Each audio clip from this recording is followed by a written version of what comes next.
pangalawang lalaki. Kasi yung unang lalaki sa aming pamilya ay sumakabilang buhay na bago pang anak kami panganak.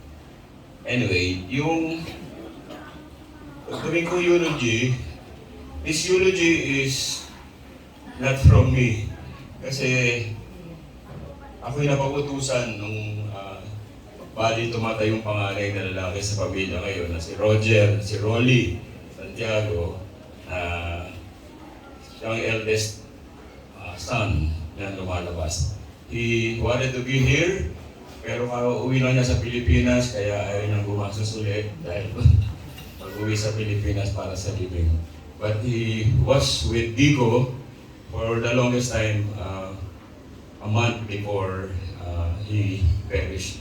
So meron siyang memories of Dico during the sick days of our eldest brother.